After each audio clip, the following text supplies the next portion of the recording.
Yan, ito mga kabumro, halimbawa mag-tune ka sa 1, tingin ka sa 4. Ito, tune up ka sa 3, tingin ka sa 2, naka-down konti ang pag-arm sa intake. Tapos mag-tune ka sa 4, sa 1 ka pa rin titingin na naman, nakadiin kaunti rin valve intake. Yan, ganyan lang yan. Yan, good day mga kabumrom.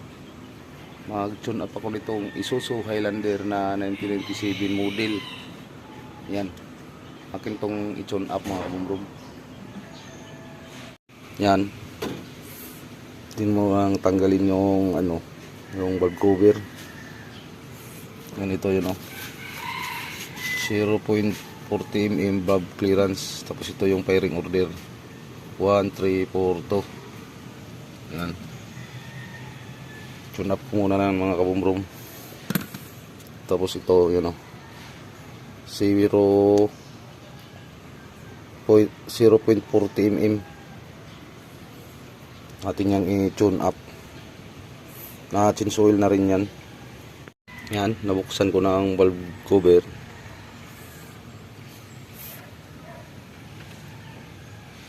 Ayan, tap ko muna ang uno nyan. Yan mga kabumrom, tap uno yan, tap uno.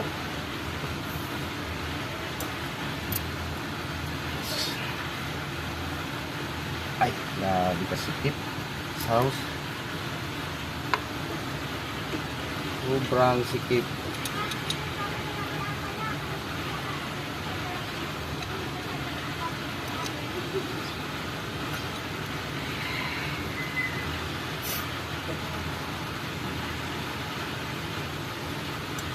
Kala ko dati ang kulay ni kulay asul. Ha? Kulay lumot pala. Kala ko kulay asul dati. Hindi. Iba na ang kulay. Saan kayo? Panggatong.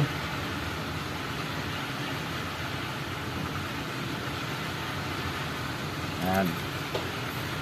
0.0 o 0.40. Sobra ng sikip na. Akin naman tong service mga kabumbrong, sarili ko to.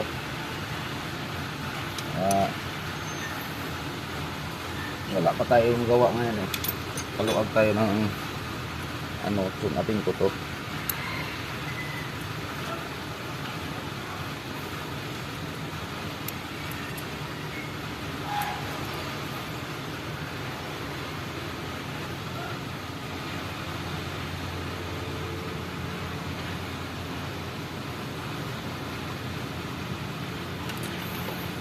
Paluag-luag tayong araw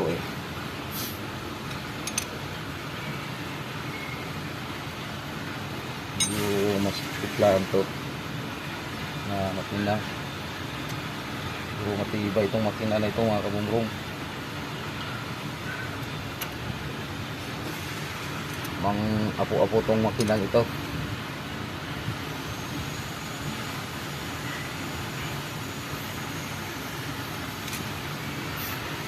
E1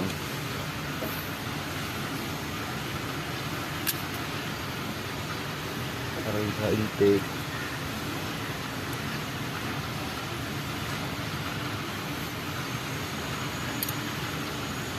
Medyo masipit din.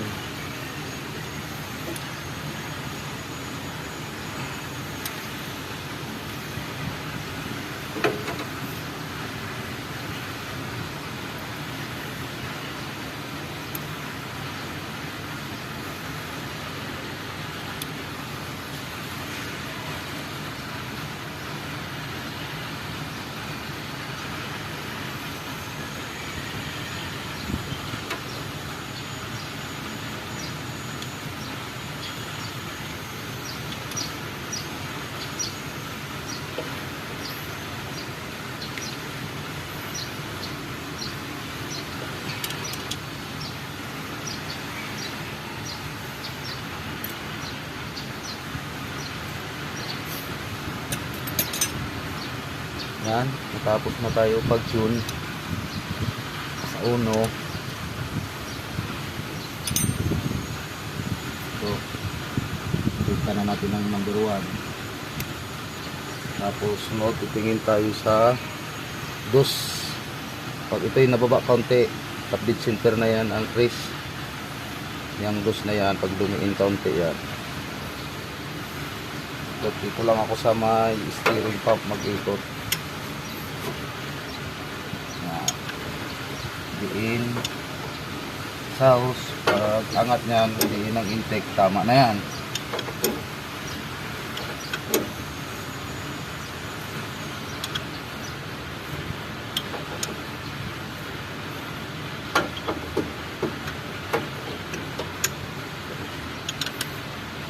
Ganyan to ha. Ito ang mudiin kaunti. Yan. Press na yan.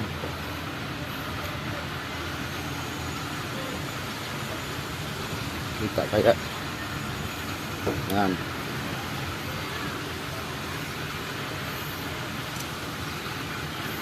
Tibay itong makinang ito mga kabumbrong. Mapasa to sa mga apo-apo eh. Lalo pag sa brand new pa to.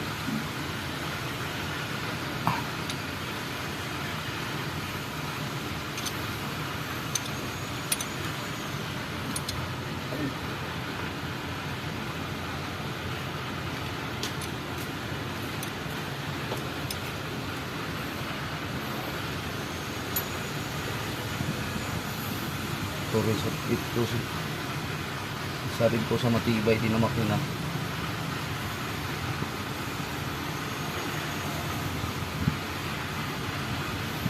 Yang 4056 matibay din yan sa Mitsubishi.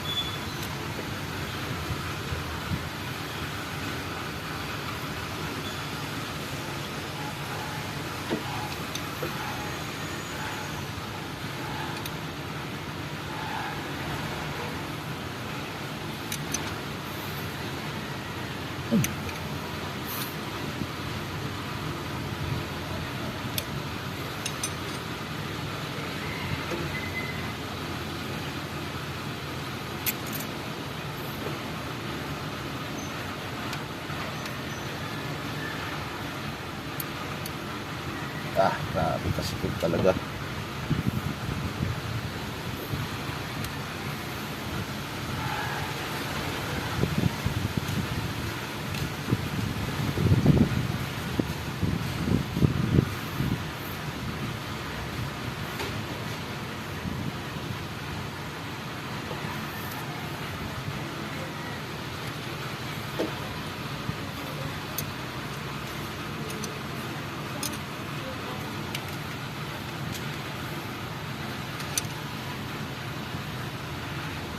Tulungan mo doon magbuhos iron.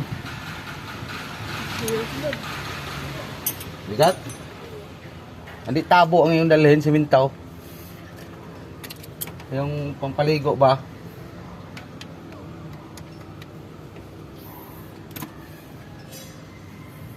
Yan, tapos na tayo sa dos. Double check lang. Ay, sa 3. Tingin na naman tayo sa 1. Ito na naman ang mudiin kaunti intake. Para makapag-clearance tayo sa 4.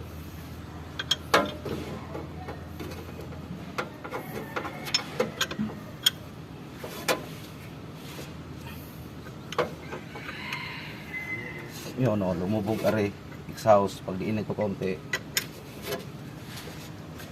tama na yan.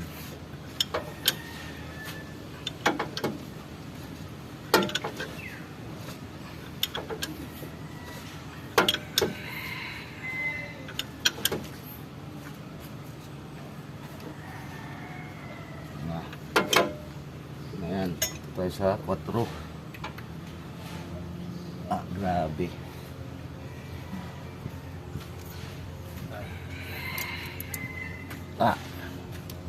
Kasikip, 14. Siguro alas yun na yan ito.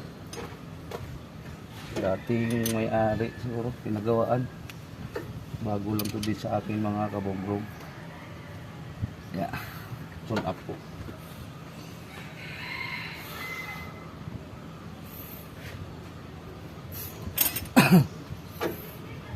Kasikip.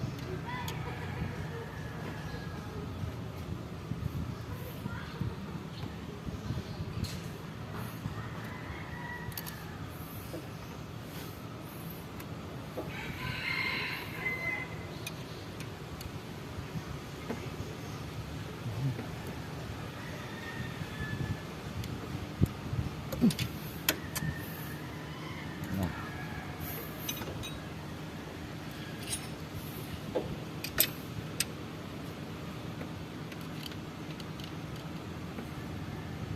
Hinaan.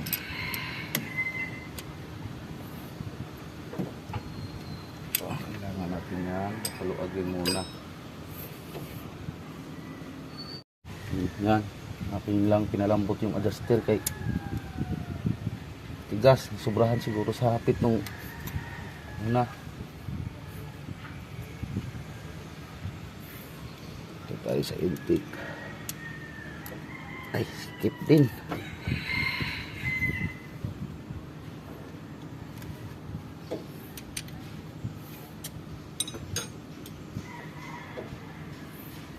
Tapos dos na lang ang ating gusto mamaya.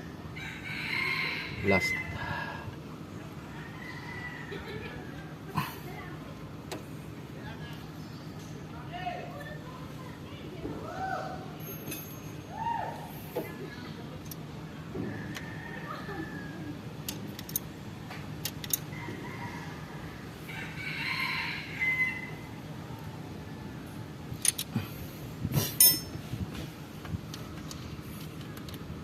Yan.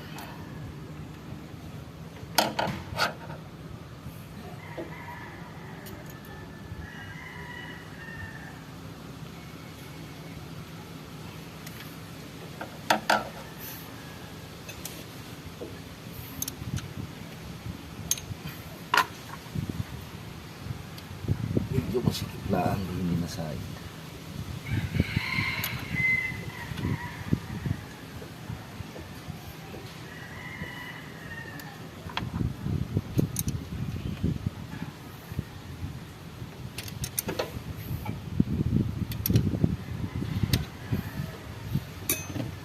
Yan, tapos na tayo sa 4.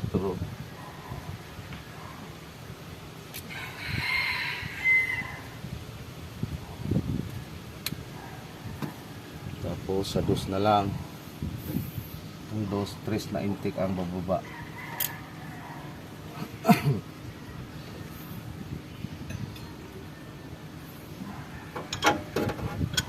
Yan, ito ang bababa.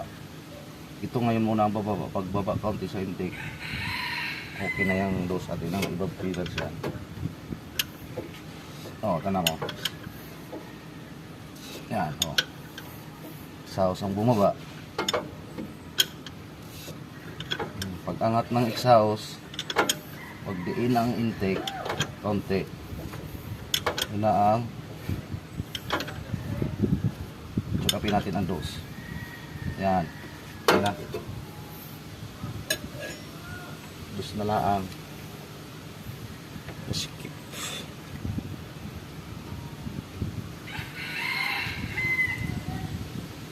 Ay, kasikip nga. Oh.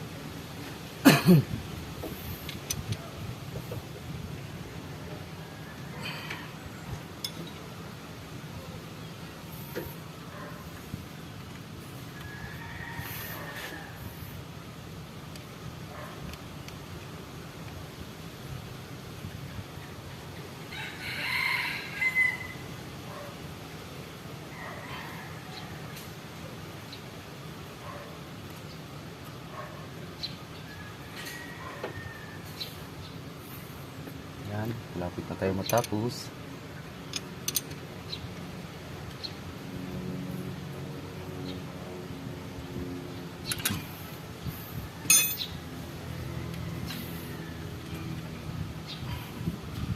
Yan.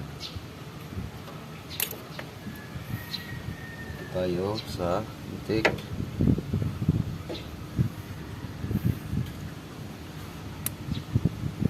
Grabe. Sikip.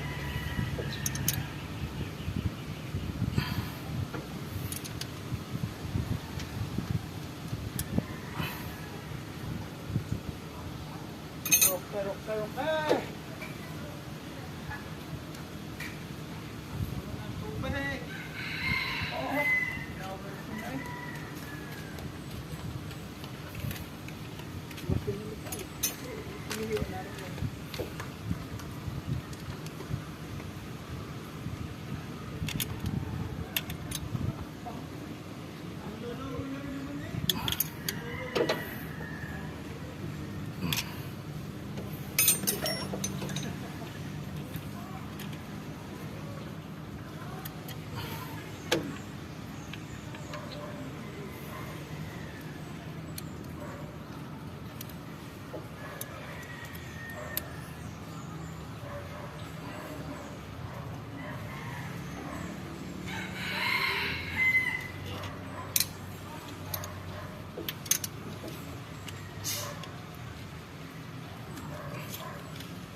Tamang-tama sa pista yan. Oh wow. Yan mga kabumrom. Tapos na tayo mag-tune up. Dito lang ako nag-ikot itong sa power steering pump. 22. Yan, tapos tinidiinan ko lang to. Yan maikot to. Yan lang ako nag-iikot. Yan, i-cover ko muna yan mga kabumrom. Tapos na tayo mag-tune. Yan, ito mga kabumrom. Halimbawa mag-tune ka sa 1, tingin ka sa 4. Ito. Tune up ka sa 3, tingin ka sa 2. Naka-down konti ang pag-arm sa intake. Tapos mag-tune ka sa 4, sa 1 ka pa rin titingin na naman. Nakadiin kaunti rin valve intake. Yan, ganyan lang yan. Tune up. Mugawa nga tayo sa iba, atin pang sariling sasakyan. Sira po naman. Tune up, hindi sira, tune up. Oh, ba't ni gayang-gayang ka pa? Siyempre, tinuro nga natin eh. Yan ang kamumrom, akin ang paanda rin, na-cover ko na. Aking paanda rin mga kamumrom. Yan mga kamumrom, andar na. Maraming salamat sa panonood mga kamumrom.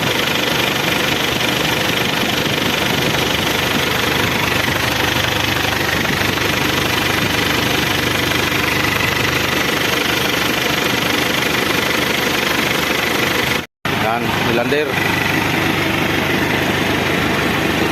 Yan o. Shout out pala mga idol sa ating kaibigan niyang mag-earcon na taga Batangas City. Yan mo naman compressor o. Pawis na pawis o. O. Pati dito o. Yan o. Pawis na pawis. Idol, salamat. Pinalamig mo yung aking aircon. Ito'y pinalitan dito ng o-ring, tapos pinalitan ng freon. Oh, laga naman. Yan, maraming salamat sa ating trupa dyan.